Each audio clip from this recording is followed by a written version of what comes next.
Bonjour, aujourd'hui tour de magie incroyable avec une lentille de Lubor. Regardez bien, j'ai un stylo bleu au-dessus d'un stylo noir et je vais placer ma lentille de Lubor au-dessus du stylo bleu. Attention, hop, le stylo noir a disparu. Et encore plus incroyable, si je tourne ma lentille alors que le noir est en dessous du bleu, regardez bien, hop, c'est le bleu qui a disparu. C'est comme si le stylo bleu était devenu invisible. Et ce tour de magie, on peut même le faire sur un humain en entier. Je vais vous montrer ça à la fin de la vidéo, grâce à cet objet incroyable, la lentille de Lubor. Alors pour comprendre comment ça marche, il suffit de la regarder de plus près dans la tranche. Si vous zoomez dans la tranche, vous allez voir ça. Des tas de petits demi-cylindres les uns à côté des autres, comme des petites montagnes. Alors quand on envoie de la lumière dans un demi-cylindre, ça fait ça. Vous voyez qu'elle se focalise en un point et après elle repart dans tous les sens. Donc dès qu'on s'éloigne un peu, on voit plus trop la lumière, elle est dispersée partout. Un point laser, finalement, ça va devenir une ligne. Mais du coup, si on prend un truc qui a déjà une forme de ligne, ça va l'étaler le long de la ligne, donc ça va rester une ligne. Et c'est exactement ça qui se passe quand j'amène ma lentille de Lubor le long d'une ligne.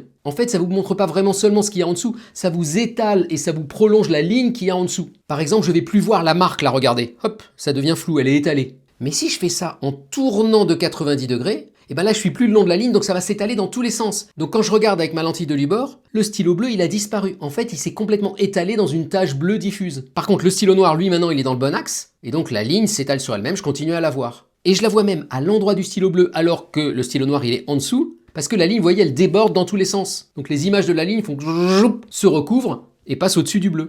Et ça a permis à des youtubeurs justement d'utiliser des lentilles géantes pour disparaître. Regardez par exemple dans cette vidéo, le youtubeur a utilisé une lentille de Lubor géante et il s'est débrouillé pour que derrière lui, il y ait un décor qui soit, vous voyez, toujours avec des lignes dans cette direction-là. Et donc ça nous donne l'illusion qu'il est devenu invisible. En fait, c'est juste qu'il est devenu incroyablement flou et dispersé et que les lignes du décor qui sont faites sur les côtés s'étalent comme ça et on a l'impression qu'elles lui passent devant et qu'il a disparu. Et c'est ce genre d'illusions d'optique qui me font adorer les lentilles de Lubor. Bonne journée!